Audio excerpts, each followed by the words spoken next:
is Annie from Anniegurumi again, and today I want to show you the invisible decrease that makes it really nice and neat, and you won't be able to see those kind of like diagonal invisible, or sorry, not invisible, the decrease lines. So the normal decrease in single crochet is for amigurumi is putting it under both loops like this in the stitch, and then yarning over and bringing up that loop, and then you go into the next stitch and then you yarn over and bring that up, and you have 3 here. This is for 1 decrease, so you have 3 here, 3 loops on the hook that you need to close by yarning over and pulling through all 3 loops. And basically what that does is bringing 2 stitches together into 1, and so that is 1 decrease. Now for invisible decreases, when you're doing a lot of decreases, sometimes you can see that diagonal line going and it's like a little bumpy from the regular decrease. Invisible decrease, you're just going to go through the front loop here and then the front loop of the next one, and then you're going to yarn over and pull that up, and now you have 2. You're going to yarn over and close that stitch up. Now you have to keep it nice and tight. It looks like that it's higher than the other stitch, but actually it is not. So let me just do a couple of single crochets so that you can see that the height is the same. Can you see that? So basically one of the stitches is hidden under the stitch and then one is above the stitch, and then it's nice and neat like that. So basically I'm going to do one more for you so that you can see. This will be a really short video.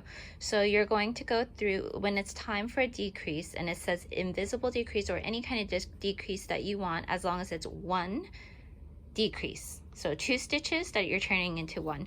So you're going to go into the front loop of the stitch, and then going into the next one, next stitch, you're going into the front loop as well.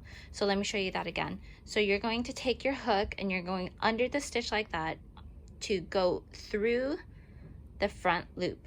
Now you're going to turn this down again. Careful not to drop this stitch. So if you need to, you put your finger right there to hold it back.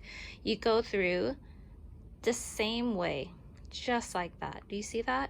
So now it's a bit tight because it's not like you're yarning over or anything, but now you need to yarn over to pull it up. So there's that stitch right there, yarning over and closing. But make sure you tighten that up so it's nice and snug. Now you can see here that it's nice and even here. So you can't really see it, but you see in this first one that we did, which is the regular decrease, see that kind of like yarned over? So it has like a little bump. So when you're doing a lot of them, you can see them. But for this invisible one, it's nice and flat. So I hope that helped a lot. Let me see if this one has invisible decreases that I've done, or is it regular ones? Oh yeah, these are invisible decreases. You can't even see it.